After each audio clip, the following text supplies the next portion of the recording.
Welcome back to the podcast, everybody. It is a really, really, really great opportunity I have today to speak to somebody who's got tons of stories, who is like the consummate Montreal celebrity, if not Canadian celebrity at this point. And I believe that celebrityness is only going to amplify.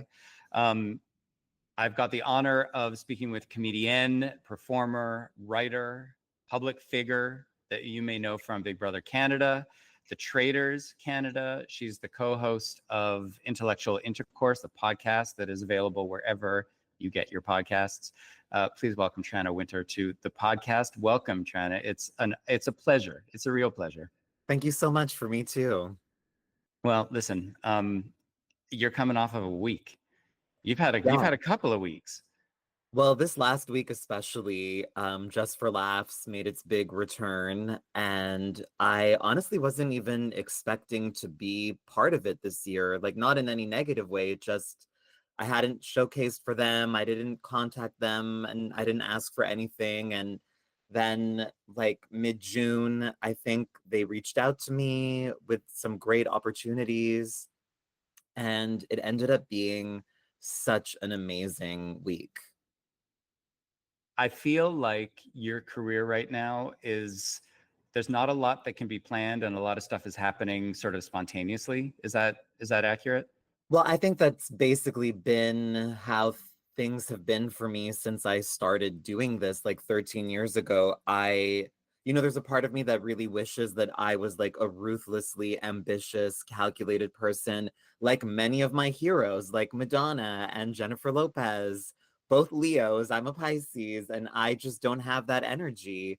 I'm much more a go with the flow kind of person. I try to trust that things happen as they're meant to, even though I obviously very often have my frustrations and complaints, and my feelings of things not moving fast enough or big enough. But, ultimately, I'm going at my own rhythm and pace that generally feels right to me. And I'm putting in the work and then trusting that the universe will do its part. I feel like the universe is doing its part, and that go with the flow energy that you were talking about. I saw it. The Q&A show that you have up on YouTube. Yes. When that guy called you out for not having responded to his DM. Yeah. I mean, I don't know if he got jumped after the show or whatever, but like if anybody had said that to like, one of the divas,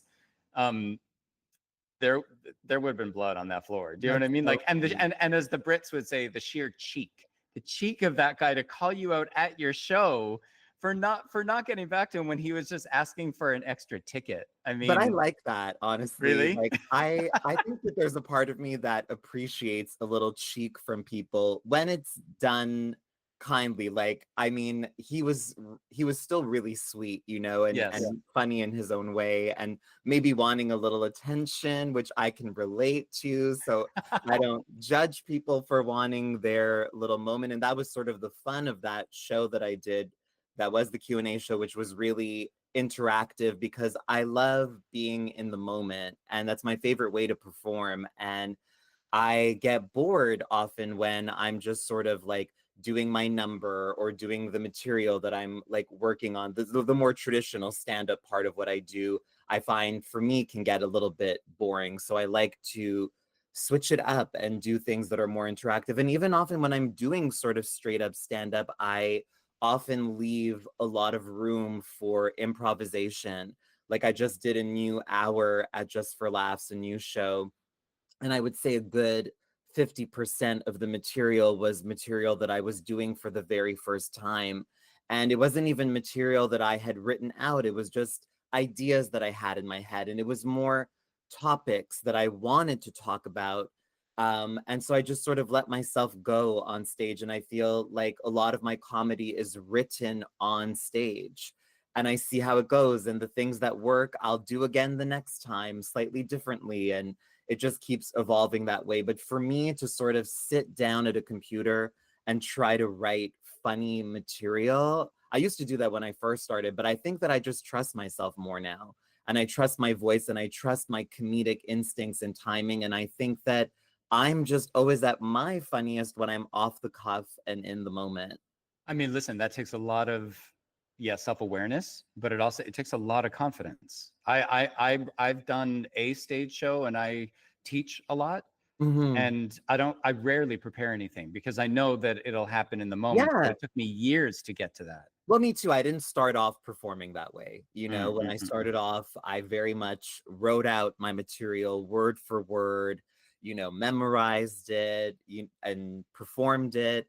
But now I really love the freedom that comes with that confidence that is developed over many, many years. Good for you. That's incredible. That's incredible. Um, you're diversifying in, it seems, in so many ways. You wear a lot of hats. Yeah. And I was curious, is like, how does that compare to where you intentionally or originally wanted to go with all this when you were starting out? Well, I think when I was starting out, and even now, I think the thing that brings me the most joy and fulfillment and excitement is live performance. And if I could make a living strictly off of live performing, that's probably what I would do, even though I have other passions and loves and creative outlets that I want to pursue. Um, Live performance is everything to me. Um, but I still have to put a roof over my head. So I think that as an independent artist, I have to diversify those revenue streams, like I don't really have a choice. Luckily, everything that I do is still related to my creativity in some capacity. So like I used to have a day job. I worked at a bank in customer service for 8 years, which I left, I want to say like almost 7 or 8 years ago. So for like the last 7 or 8 years, knock on wood, I have been supporting myself through creative work. There are still compromises. There are still gigs that I do that I don't necessarily want to do for the money, but at least I'm not stuck doing like a 9 to 5 day job like I was for so many years. And something you said before sort of alluded to something that I've heard you talk about before, which is the marriage of art and content. Yeah. That's Oh sort my. of as very unlikely bedfellows. Well, I don't think they are bedfellows, honestly. Like for me, there really Agreed. is a big distinction between creativity and art and content creation. Like to me, they are not married. They are not the same thing. They're very separate. Sometimes I get nervous to talk about it publicly, although not that nervous, but I don't want to ruffle anyone's feathers because I think that anyone who's hustling and doing what they need to do to make money and support themselves is more than fine. It's not even a judgment call. I'm not saying that one is necessarily better than the other. I think there's one that I care about more. I think that there is one that is more meaningful, which is art and creativity, because I think even bad art, even like I love bad movies, like Uh-huh. Showgirls and Sex and the City 2 and all of those things. But I would argue that even in bad art, the impulse is to make something that speaks to the human condition or that is an attempt to better understand the human condition. And whether that attempt is successful or not, to me, is kind of irrelevant because it's that attempt that really matters. And I just think that in content creation, it's more about getting views, getting likes. It's more a numbers game. Often it's about selling something. And that's the only impulse that's behind it, And so to me, that's where the distinction is. I found it interesting when I heard you talk about it when I was watching the show, that people who have content and are, Mhm. they're fine with that game. And by the way, it's a game that I struggle with because I don't, I think that success would be to create content that carries value, not Yeah, just clickbait, but that carries value, real value. And I find that that's sort of the tightrope with it. yeah. But you had alluded to friends that you have had who've got huge platforms and they've got the social media game going and their content is on point and they have trouble filling a room. Like one doesn't necessarily equate to the other. Well, yes, exactly. That's the other thing too. Like I know that for me, for a long time, my like motivation for content creating or building a social media following was in the name of getting people to actually come see me live, which is the real thing I care about, you know? But I learned from personal experience and from the experience of close friends that, as you said, those two things don't necessarily feed into one another, you know? And I, you know, to be perfectly transparent, like I'm still not at a point in my career where I can just announce a show and have it like automatically sell out, you know? Like it's still a hustle. It's still really hard to sell tickets to things. And I think like most comedians really do struggle with that, even the ones that do have big followings, you know? I also think there's something going on like right now in this moment in time. I think economically, I think Yeah. so much. There's so many factors right Yes, now. there's so many factors. It's not just on the shoulders of the artist. You know Well, what I mean? that's sort of, I think I'm saying that so that you hear someone say that to you. I don't know if anybody Yeah. that No, to you. yeah, I mean, I definitely, you know, I remember maybe 2 years ago, like coming off the heels of Quebec Big Brother, that gave me such a visibility, a mainstream visibility in this province that I like never had before, you know, and it did come with like you know, a sea of an avalanche of new followers, which was exciting and great, you know, and I thought that that would translate, you know, and then I was, you know, my goal, and it still is, it still hasn't happened yet, but I was really trying to lay the groundwork for a tour of Quebec, like to do a solo French show that I would, you know, bring across the province, which is what all of the French comedians do. And so I was doing like what they call a rodage, like a sort of warm-up show that you do in like smaller venues before the actual tour. And like I couldn't even often sell those out, you know? And like, I remember there was a point where that felt really discouraging, you know? And just like, what is wrong with me? What is wrong with I'm offering? How come I see so many people that, and I will be a little judgmental here, that I see as being kind of mediocre, that are like selling out these huge venues and like, but that's when you know that you've kind of fallen into the ego trap, and it's like it's not about you, it's not a personal thing, it's not a reflection of what you have to offer. There are just innumerable other factors, you know. And listen, I think that there are huge things waiting for you. And from what I've heard in your industry, that's part of the process. It is part of the process for sure. And again, like when I find myself in that sort of thought spiral, it's really just my ego, you know. And luckily, I do have enough experience now where I can recognize that. I can sort of allow myself to have my little inner tantrum, or like, you know, give in to like my inner brat, but I can recognize that for what it is. And I do not genuinely stay in that way of thinking for like more than, you know, maybe 20 minutes, you know, Amazing. Okay. like, Okay. yeah, but that comes with experience, you know. And I just think that there's really nothing to be gained in comparing yourself to other people and what they're doing. Like, we're, as artists, we're all doing our own thing. There is room for all of us. And, you know, the thing that I ultimately care about the most is just like connecting with people and having that exchange. And I get to do that, you know? So, Even in heat wave season. oh God, don't even get me Third, started. third or fourth heat wave. No, I think it's like the fifth, Is it? honestly. I think so. Or it feels like the fifth anyway. And I hate summer. It's so oppressive. How are you holding up? And you were in I'm not Europe, and it holding up. was.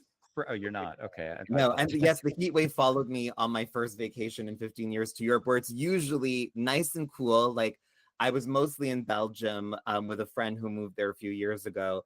And, you know, she even told me like it never gets this hot here. And we went to see Kylie Minogue in Antwerp, which is where my friend is and where I was staying. And that was the hottest day of the year. And they're so not used to that level of heat that even their arena is not equipped to deal with that.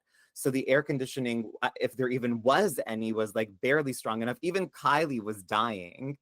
But as someone who hates the heat, I will admit that the heat added something special to that show because it challenged her, you know? And so it made her show up. Not that she doesn't always show up, but it made her give that sort of extra effort.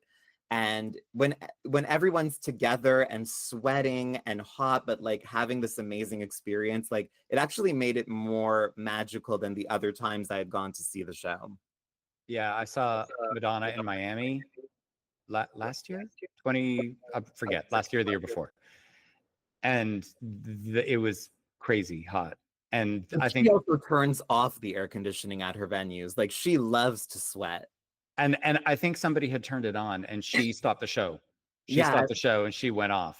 It was, yeah. She does not like air conditioning. So yeah. like, but Kylie would have definitely taken the air conditioning. Like You she would have was taken the air like, conditioning. she was like, you know, not that she was not like she didn't have a negative or bad attitude, but like, you know, you could tell that it was like a struggle for her, which I understand. But Yeah. she was so triumphant. And again, I think like gave one of the best performances that I've seen her do on this tour. So, you know, sometimes Madonna's right. Like, and I know Madonna, you know, like having come up in the clubs and like the dance scene in the early 80s in New York, like that sweaty, there's something about a sweaty club gig that is special. And I think that that's what Madonna's always sort of trying to create, you know, and wanting to experience.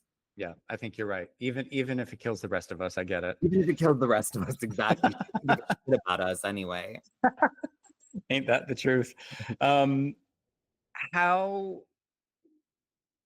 crazy is your life compared to what you either thought your life was going to be when you were a kid or what you feared your life was going to be? I mean, how um in wonder is the inner kid in you Oh at my seeing what God. your life has turned out?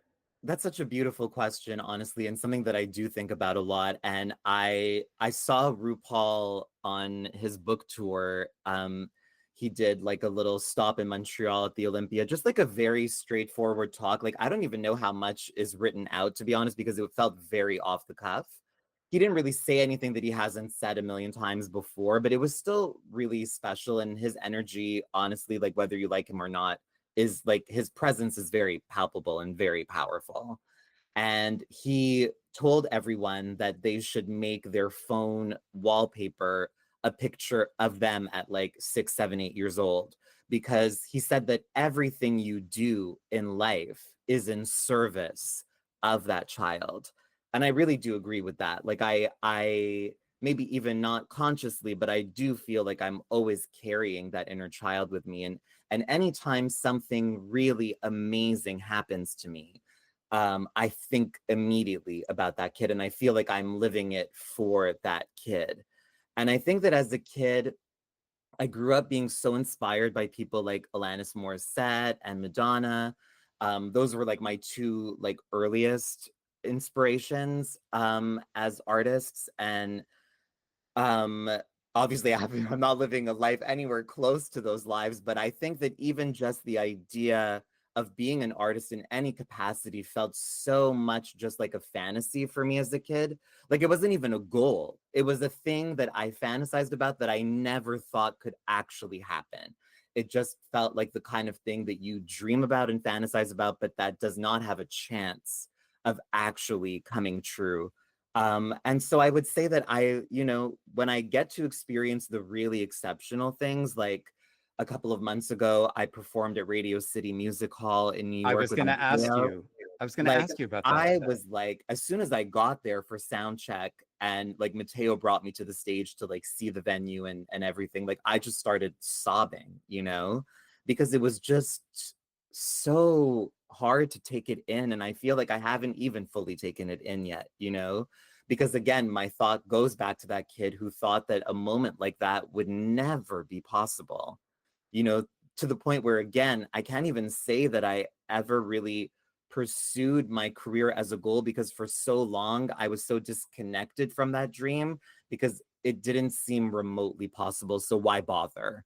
You know, so it was like years of trying to figure out, what do I do? Like, should I be a teacher? Should I work in publishing? Like, you know, just trying to find a path, because the idea of being an artist or performer just never felt real. But I think that most of us reach a point where your calling becomes sort of undeniable and you can't ignore it anymore. Or you can, I mean, you can make the choice to continue to ignore it, or you can listen to it, you know? And for me, I did just reach a point where it was like, I'm just gonna listen to it because it's not going away. It's constantly nagging at me. It's always there. I've known that thing from like 3 years old. Like, You know, again, even though I always looked at it as a dream, it was also a calling and a purpose at the same time. I just spent a lot of years not taking it seriously, you know, but it was always there. I have this theory that if you pay attention to your calling, it eventually brings you into some form of role that you wish you would have had access to as a kid. I Yeah, think we do for others what we wish somebody would have done for us. absolutely. For sure. For sure. No question.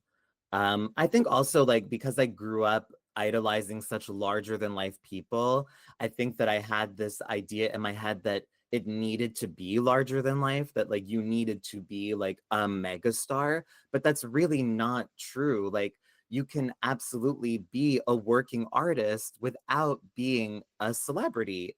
And that's more than fine. And honestly, I think in some ways, even though there is still a part of me that craves that Madonna level of fame that I know you know, will not have. That's a very extremely rare thing. And I think that you need to be a very ego-driven person to achieve that. You need to be invested in that at the expense of everything else. And I just don't think that I'm willing to do that. You know, I think that's the sort of part of the fantasy that remains for me. But, you know, you can absolutely be a working artist without having to be famous. And I think it's funny that so many of us, myself included, still have that fantasy about fame when we see how destructive and toxic it is. And very few people make it out unscathed. You know, I think Madonna held her own for a really long time, but it ultimately swallowed her up too, you know? So even the strongest people among us, like, you're not gonna have that experience and come away unscathed or not destroyed in some way. It's interesting that you're saying that because I've thought a lot about the fact that out of all of her generation of, and not just superstars, but idols, Yeah, you no, know, like they were idolized. it's her, the Beatles, Elvis, and Michael Jackson. Like that's it, you know? It's a very rarefied air, you know? Exactly. And she has managed, well, she still manages to sort of, she goes out. She doesn't become a prisoner necessarily of that fame when it comes to, you know, operating in the world. But I feel like having operated at that level of fame in a moment in time where there are very few people who made it to those Yeah. like upper echelons, I think in a world that has changed drastically, that's been the Achilles heel. Do you know what Yeah. I mean? Well, I think that there's an addiction there too, you know what I mean? Because to have achieved everything she's achieved and to still feel like it's not enough, like that says it all, you know? Yeah, And there's some psychology there. that's the proof that like chasing that kind of fame. And I think that's the interesting thing about Madonna is because there's a true artist in her, like that is undeniable. And it gets overlooked a lot by the fame side, the celebrity side. And I just think that unfortunately over these like last 10, 15 years, she's been much more entrenched in the fame side than the art side. You know, I think the Agreed. two used to live alongside in a much more balanced way because I think that as much as the fame side was a thing for her, she was also giving us real, beautiful, moving art.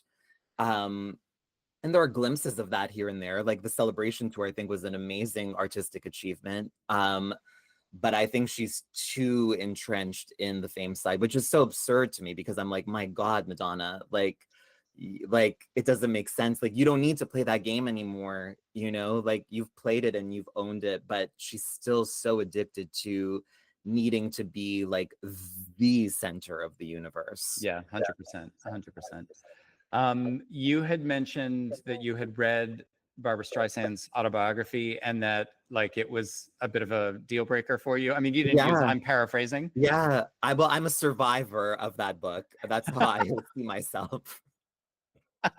Because I did read it all. I didn't listen to the audiobook. I read it word for word. I could have read War and Peace instead, you know. I think this was the longest book I've ever read in my life. And I thought it was gonna be, I don't know, like an exercise in vulnerability. I thought because she spent so many years and so many pages on it, that it was going to be something more meaningful, you know, but it really wasn't. It was very surface level.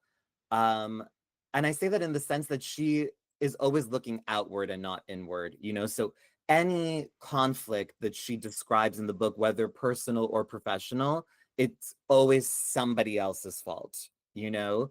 And there's no accountability for her role in things that have gone wrong, you know? And I'm sorry, but, you know, none of us make it through life without having caused some harm or played our part in things not working, again, whether personal or professional.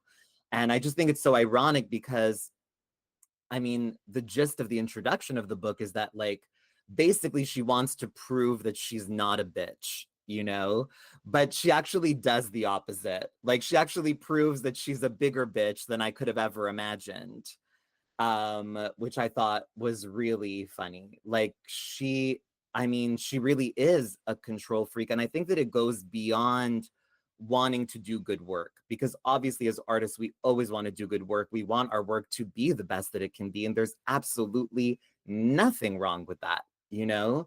But for her, I don't think it's just that. It's something, I think it's more of a God complex than wanting to just do good work. It reaches a level that is not really human, you know? And I think that's it exactly. I think when you're talking about Madonna, when you're talking about Barbara Streisand, when you're talking about these people who, listen, on one hand have got to be raging egomaniacs to be able to accomplish what they've accomplished. I think you're talking about there's a psychology there that is something that is driving them that is probably maladaptive, that manifests as everyone will love me. Yeah, and I think they both have in common a childhood that was not warm and nurturing. So it's not surprising. And I don't expect these women to be warm and fuzzy. You know, I don't even need that from them. But I think what I would appreciate is just some honesty, you know? Like even for Barbara, I'm like, just own the fact that you're a crazy bitch, you know? Like, Cher owns it, and Cher of all the divas is the only one that has at least a semblance of a sense of humor about herself, you know? Barbara and Madonna in particular, who loves to think that she has a sense of humor, really doesn't at all, especially not about herself. And I just think these people would be a lot happier if they did have a sense of humor. I think the truest thing that Barbara said in the book is that she literally says, I have never had fun in my life. And I believe that. I think that was the truth. Wow. Yeah. Wow. I believe that because she is a deeply unfun person. She's not fun. She's not real. You know, she's not vulnerable. She doesn't allow herself to be vulnerable. And I think that's really a shame, you know, because I think she is an incredible artist, a fascinating person. And I think she would be all the more fascinating if she allowed herself to be vulnerable. But she really doesn't. And Madonna doesn't either. They do not do vulnerability. I think that you can find glimpses of it in Madonna's work because she is a songwriter. And there are moments where that does enter, especially like around the Ray of Light era, but even before that. But Barbara doesn't write her songs. And so like, I think it's very hard to find the cracks in Barbara. I think with Madonna, the vulnerability comes through the music, really nowhere else. But with Barbara, it's like, it's not even in the music. Does she? So one thing that something they do not share is that apparently Barbara Streisand has a mall in her basement. Does she talk about that in her book? Well, she talked about it in her other book, which is the most insane book any celebrity has ever written, called My Passion for Design, which is a coffee table book that she wrote and photographed herself of the building of her home in Malibu. It's the most tone deaf, out of touch, navel gazing, just stupid book. Like, her taste is not even great. You know what I mean? Like, she built a fucking barn in Malibu. Like, she doesn't even have good taste, you know? I'm trying to keep my shit together. Like the irony of it all. And in that book, she does talk at length about like the choice to build this sort of like underground mall. I just I bow in reluctantly. I bow reluctantly. Well, It there's a blows my part of me mind. that, yes, me too. There's a part of me that is in awe of that level of delusion and disconnectedness. And there's a part of it that's aspirational for me, you know, like I would love to be that insane. I would When love you to be, do, can I come shopping at the mall in your basement? absolutely, Oh, 100. absolutely. I'm But I just I'm like, you know, I just, I could never be that person, no, unfortunately, you no, know, me but neither. there's, again, there is a fantasy. And I think the fantasy for me of the, you know, megastar, honestly, at the root of it, I think it's still just my quest for safety.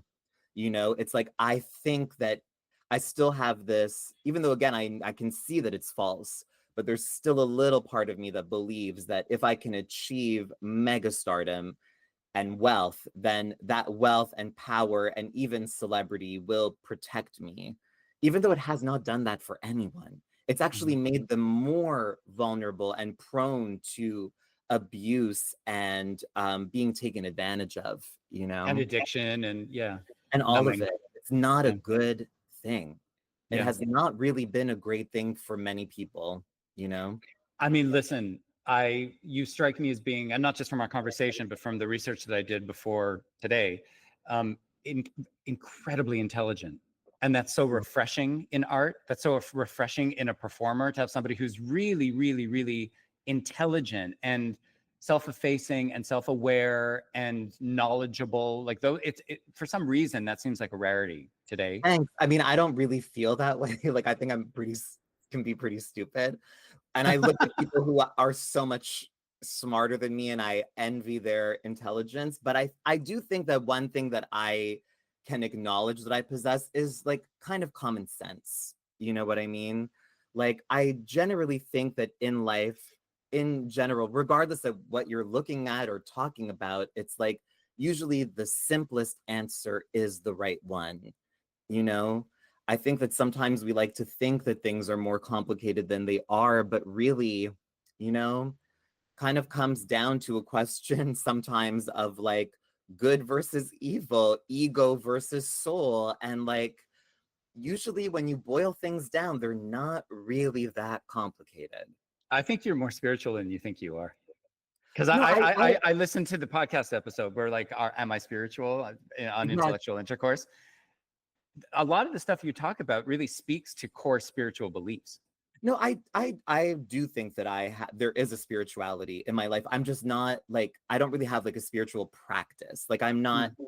disciplined about it. You know what I mean? I would like to be. I think that it would bring more calm to my inner life, you know. Okay. I mean, it might sound crazy, but like I have sort of found that a little bit like with experimenting with like mushrooms. And like I for so long in my life was so scared of doing anything drug adjacent and, you know, just so terrified of all of that. Like those ads in the 90s really did work on me as a kid, you know. um but I think sometimes something like mushrooms can actually allow you to um sort of like break down all the things that are holding you back, you know, and that kind of give you access to a spiritual freedom that is really hard to achieve, like when you're so entrenched in like the material capitalist world that we live in, which is literally designed to keep us separate from that sort of universal truth and universal love. You know, it's hard to experience that purely in life because society just sets up so many blockades, you know. I mean, this is what I teach. What you're speaking, I mean, my students and the people who follow me are going to be hearing this, and you're literally paraphrasing exactly what I teach every single time. Well, I think we all know it. You know what I Yeah. mean? I think that it is universal knowledge that we are literally here on this earth to simply be and to love. That's it, you know? And we all know it because that is, I mean, without sounding too woo-woo or corny, like that is the truth of the universe. And I think that that is innate in all of us. It's just that, again, we're in a world and a construct that tries to separate us or keep that knowledge away from us, you know?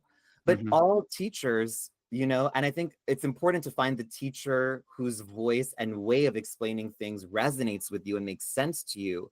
but I think that all spiritual teachers are saying the same thing, you know? Absolutely. Yeah. Because there is Um, just that one truth ultimately, you know? and that what all paths lead back to truth, to love, to Yeah, being. Yeah. exactly. Yeah. Exactly. And I think that like, you know, in the 2 times literally that I've like done mushrooms and like because I think that the things that I just said to you, I know on an intellectual level, but I don't necessarily feel it on a daily basis, you know?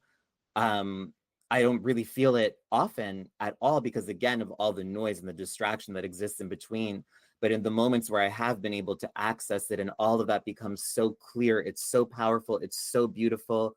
And then the feeling is like, why are we not just living like this every day?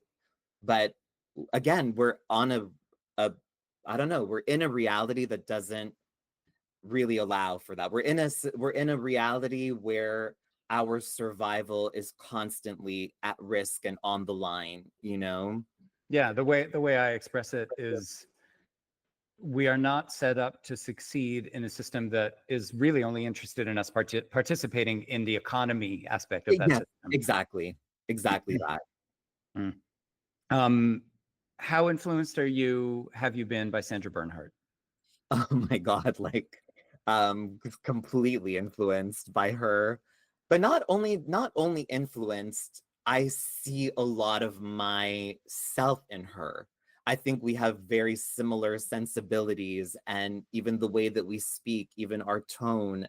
It's not me replicating that. That's just who I am too. And so I just recognized her, you know, in a very profound way. And like, you know, I still pinch myself over the fact that like we are friends and she cares for me and I care for her. And it's just, it blows my mind, honestly. Yeah, she changed. When I, in like 1989, I remember I was in the States and I bought the cassette of Without You, I'm Nothing. And Mm. it changed my life. It changed Yeah, my life. Legit, it yeah. changed my life. And when I think it was in the Q&A show, when you were reading the DM that you had gotten from, I think her name was Kim, about narcissism, Yes, yes. that was so Sandra Bernhardt. The way that you did that, I don't know if you've seen on YouTube, there are like the compilations of Sandra on Letterman Well, throughout I've the seen years. all of her Letterman appearances. Okay. And there was one where she read, was it the episode with Madonna? It was around that time where she played the voice message that the Yes. reviewer Oh from the my Village God. Voice Yes. left her. I didn't That even thing with realize Kim that. was so that. It It's was so that. It's so true. And honestly, I did not even think of that. But again, I think we have a similar way of responding to things. And I think that we look at the world in a very similar way. And I think that, like me, I think that she is, or especially was, you know, let's say in the 80s and 90s, very drawn to the world of celebrity. And I think that she's fascinated by it and she's had her moments in and out of it, but she remains profoundly an observer and a critical thinker and of that world, you know, while still remaining fascinated and sometimes even seduced by it, you know. So I think that I share that with her as well. Like I am very drawn to glamour and celebrity, but I'm also an outsider and I can also see it for what it is. You know what I mean? And I think that like her, like she is a deeply spiritual person, a deeply empathic person. And but on stage she has and I'm not saying that it's not real, it's a different facet of her, but the more sardonic and sarcastic tone and view. And I feel like I really do share a lot of those things, you know. But I think that me and Sandra, I mean, I'm not going to really speak for her, but I think that we're still soulful people coming from the heart, even when we're being silly, even when we're being playful, even when we're being superficial and frivolous, you know. That's a facet of who we are and what our interests are, but that's not profoundly who we are truly at our core, you know. Well, yeah, but I mean, to me, that just means that whatever you do as art, there's a gravitas to it, which, Yes, as oh you've my God. alluded to, And is a that's one of my rarity favorite today. words. And I think that that's what's lacking so much Absolutely. in the culture now that, you know, and that's really to me, like, you know, again, it's just my way of feeling. I don't hold judgments on anyone, but like that's where content creation feels so lacking to me. Like there is no gravitas. You know, I sometimes think even when people kind of share vulnerably, like in an Instagram video, sometimes there's still this veneer of like doing it in a way that's going to attract views. You know what I mean? And there are exceptions, obviously. You know what I mean?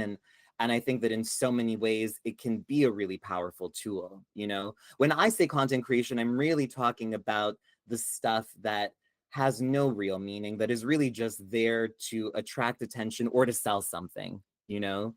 I see people, so many activists using social media as a way to disseminate important information in ways that are clear and succinct so people can have access quickly to the information that really matters. I don't really look at that as content creation. Like I look at that as like a form of journalism, you know? Absolutely. There is some incredible art coming out of England with gravitas, young blood, self-esteem. I don't know if you know both of them, but like, look, oh my God, look up But I self-esteem. will look She's it up. incredible. She's incredible. And young blood as well, who Yeah. just performed at the Ozzy Osbourne tribute Oh, show. amazing. Yeah, Well, yeah, I they're don't want to incredible. say that there's no room for art in the digital realm. You know Oh, what I mean? There yeah, of is. course. But I think it's kind of like, you know, the difference. It's kind of like when there was, you know, I don't know if the debate is still ongoing. I think it's been settled, but like when there was a debate about like, you know, art versus pornography, and sort of the answer or the conclusion is always, you know, the difference when you see it, you know? And I think that you know the difference when you see it online, the difference between art and content creation. You know, when someone has made something that is, because to me, and I mean, this is just, I think that the definition of art that I've arrived at is the attempt to better understand the human condition. You know, like for me, that's fundamentally what it boils down to. And so for me, when I'm on social media or looking at things online, I know when that attempt is present and when it's not, you know? And it's fine when it's not. Like we're allowed to indulge in the superficial. There's fun to be had. Like I don't want to sound like Barbara who's not capable of having fun. You know what I mean? I don't need gravitas from everything that I consume. I really don't. Like Of course. there are a lot of superficial things that I enjoy, and don't even feel guilty about. But I think that my concern is that a large percentage of the population do not seek out anything with gravitas.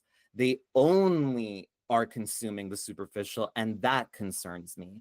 And you can see that reflected in the trends in media. You know, that's what worries me.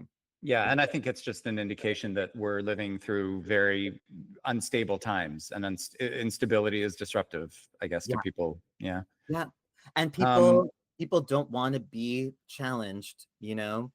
That's why, like I said, like, you know, when that guy like called me out on stage for not reading his DM, like I enjoy being challenged, you know what I mean? To a certain extent, when it's done for the right reasons, you know?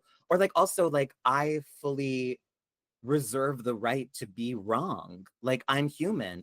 We're all going to make mistakes. This idea that we all have to know everything and share information perfectly, like I hate that. That is so prohibitive and so constricting and and dangerous dangerous. Yes. and violent. And I do not like that, you know, at all. So like we can be wrong. We can also laugh about being wrong, and we learn and do better. You know, yeah. Yes. 1,000% yes. I've noticed recently, well, recently over the past year, that a lot of things that are sort of fed to us as being aspirational, I don't give a shit about. I don't give a shit about it all. Who did I see? I saw this comedian named Kat Cohen. I don't know if you're familiar with her. I'm not. And I loved her show. And there was this really funny line in the show. I don't remember it word for word, but the gist of it was her saying, I don't trust life coaches that have filler. And I I was like, you know what? That sums it up for me perfectly.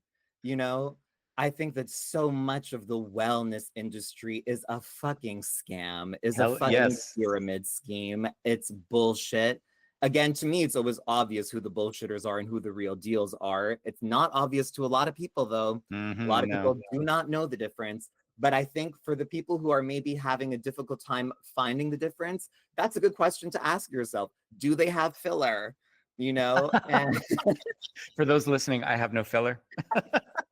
I don't either. And I mean, I'm not being totally serious about that, but I am a little bit. You know what I mean? It's not to say that you can't indulge in the superficial and still be a spiritual person, but I do think the you know the like the people really doing the real work Mhm. know that appearance and and the material just do not matter, you know?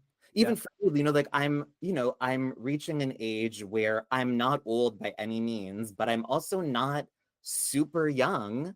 And as a person in entertainment, I do think about my appearance, not because I actually give a shit, but I know that it's a tool. I know that it's a thing in this world that I exist in, you know? And so I start to think about like, oh, like what should I eventually get done or what do I need to do now? But then there's this other part of me that's like, I do not want to play that game. I don't want to spend my time and hard earned money trying to maintain this bullshit idea of being young forever. You Thank know, and I think there's goodness. something Yes. really punk about allowing yourself to gain weight and get old. And there's something really fucking badass about that. And I think that there's something kind of like, if not sad, at least uninspiring about chasing youth, you know? Hmm. It's just not actually cool. It's not cool. I feel the same. And for me, you know, I realized somebody had said, "Oh, do you want to go to a spa?" And what came out of my mouth was, "I would rather stay home and sweat to death in a heat wave." I can't stand, first of all, don't put me in a room that is artificially heated with strangers. Like, I'm not a number spa one. either. And number two, I want a massage if it's going to hurt me. I want a massage where they're gonna get. I want like a bone. I don't know if that exists, but like like a bone massage. I've had massages where they brush, they just lightly brush. Right. Don't touch me. Don't touch Yeah. me. I don't understand this. Like, oh my God, we're gonna go to the spa, and all I keep thinking is, are do people genuinely, I wonder, and there's it's not necessarily a judgment, it's an actual curiosity as to, do people actually like it, or did they like it because they're told they should like it? Well, exactly. And same thing for me, like I ask myself, like, does everyone who gets fillers and Botox and cosmetic procedures, which again, I'm not against in any way. And like there's a part of me that's very much like almost, I guess, libertarian in the sense that like I just want people to do whatever they want. And I don't actually care. As long as you're not hurting anyone, as cliche as that sounds, like I genuinely don't care what people do with their lives, to their bodies. Like, go do you, you know? But I guess it's not even a question that I ask about other people. It's a question that I ask myself. Like, were I to make that choice, would I genuinely be doing it for me because it makes me feel good? Or would I be doing it because of all the external pressures, you know? Yeah. And I Yeah. think for me, the answer is I think that my even thought about potentially doing cosmetic things is not me because I don't want to spend my money that way. I don't want to be in pain. I don't want to put my body through pain to achieve a youthful appearance. To me, that doesn't seem worth it. And like the risk of something going wrong, even if it's a negligible risk, is too big of a risk to me, you Well, listen, know? if safety is a driving factor in your life, why would you do, you know what I mean? Oh, That's exactly. counterproductive, Yeah, counterintuitive. and we've seen it happen to people where things go wrong, and some people they look even worse than they would have looked if they just allowed themselves to age, you and know? and then they go on botched. Yeah, exactly. And again, like I'm not immune to the images of conventional beauty that, have been at the forefront for my entire life and most of our all of our lives, even people older than me, like I'm not immune to it. And I love fashion, I love photography, like I'm drawn to those things. There is a part of me again that is more superficial, but I don't want to live my life that way, you I know? get it. I get it. I get it. But I also I've worry about like aging in a really youth obsessed industry, you know? if I can be so bold as to say, I don't think you need to work with what you are offering, with what you're bringing into the collective. You don't need to worry. Yeah, thanks for saying that. That resonates for me. I mean, I really, I'm And I not saying think that that to that's kiss your what, ass. I'm saying it yeah, because I I think believe that's it. what I haven't been able to articulate, but that's what my inner voice has been telling me in some form, you know? Yeah, I think that's pretty solid. Yeah. I've got a couple of like sort of rapid fire questions before we Sure. wrap up. Number one, how unfair is it to you, if you're aware of it, that there's no Madonna Funko Pop? There was one. Was there? Yes, a long time ago when they first started doing them, there was one official one. But it was very early on. I don't even remember what it looks like. But yes, it's a shame that they have not done more. Missed opportunity. But at least we have Share Funko Pops. I mean, okay. When you see the email notification with like thousands of unread emails, does that do anything to your nervous system? No, because I've had over what 2,000 for the last 10 years. Oh, Like, really? yeah, it's just my stand. I mean, I don't even notice it because my number has been over 2,000 for, I'm not even exaggerating, the last 15 years. So I I'm respect unfazed. you. I'm so phased. I'm so phased. I have so much envy that I want to be that person Well, who's I not am phased. envious of like inbox zero people. Like, but I'm it's not even intentional, but I guess I am like a digital hoarder. Like I just don't delete things, you Okay. know? Okay. And the bulk of my unread messages are not things that I need to read. It's just because I see the subject heading and I know that if I don't need to read it, I don't even open it. So I just leave Oh, it unread. But I'm not disciplined enough to just automatically delete it. I just let it linger. that's going to be my practice. I'm going to No, try that this don't. It's week. not good because it's like a bitch. Because then I get these notifications from Gmail that like I have no more storage left, and like I'm actually paying for storage now because I reached the breaking point. It's happening. Yeah. It's happening. You are a writer.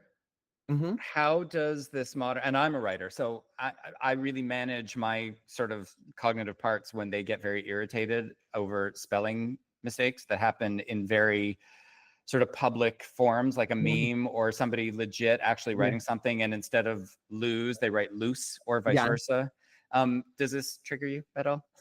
I'm looking for Um, community. So, it only triggers me when I make the mistake. ooh, okay. Yeah. But I will say there is one grammatical error that does trigger me. There's only one that truly, truly pisses me off because it's quite common and it happens a lot. And I really do not understand it because even audio wise, it makes no sense. It's when people don't understand the difference between the singular woman and the plural women in the written form. It drives me insane to Okay. see people use woman when they should be saying women. That Okay. drives me insane. Okay. That's now going to be on my radar. Yeah. They'll write something like, I saw all the women at the party. Like, what? Like, that drives me crazy when people confuse the singular and the plural of woman and women. Okay. Okay. Have you seen the show What It Feels Like for a Girl from England? No, I have not seen it yet. Okay, please look it up. It is, Okay. I think, one of the most important series. And for listeners, it is one of the most important series I've seen in a long time. It's Okay. brilliant. Wow. Amazing. Okay. It's brilliant. And the last question, and I know I'm sort of setting you up here, and I apologize in advance. What does Montreal mean to you? I mean, I know it's the corniest answer, but like literally the first word that comes to mind is home, you know? I think especially like it's funny that you asked me that because I think this last week at Just for Laughs, it's like a question that I get a lot. Like people are very surprised that I'm still based here. Or they expect that I would move to New York or LA or even Toronto, but I don't want to. Like I especially do not want to live in the United States right now. I think that would be an insane move to make right now. Of course, I love New York and I'm envious of all the comedians that live there because it's just like there are so many shows, there are so many opportunities. And I think that like that's one big thing you know, that's one of the big differences between like being an artist in Canada and being an artist in the US, especially when it comes to comedy. Like they just have so many more opportunities and they have such a bigger audience because we're a small country, you know? So, but even with that envy, Montreal is just too important to me. And like, this is where all my friends and family are. And that is a massively important part of my life. And I just cannot imagine living my life without my friends. I just can't. It's just not worth it to me to move somewhere where I don't really know anyone. And it's not that I wouldn't make friends there, but you know, it's just too important to me. Okay. You are going to be performing at the Poly Mike Showcase on Sunday, August 10th, Bar Milton Park, 8 p.m. I want Yes. people to know about that. Excuse me. You can also catch Tranna's podcast, Intellectual Intercourse, wherever you pick up your podcasts. I urge listeners to go onto YouTube and just do a deep dive into all things Tranna, because the wit and the wisdom and the intelligence and the funny that are out there, and that you bring to us it's a click away, right? So why wouldn't we? That's so sweet. Thank you so much. Well, I mean it. It's true. I know, and that's why I know when people mean it, and when they mean it, it does mean a lot to me. Well, you're welcome. My pleasure. And thank you for doing this, and thank you for talking to me. And Oh my God, it was a blast. Thank you so much for this conversation. I loved it. oh, great. Okay, well, listen, I hope to cross paths with you again. Listeners, I look forward to the next interview that I'm going to be offering you as part of the Storyteller series of the podcast. Until then, be well, enjoy your time. I'll see y'all soon.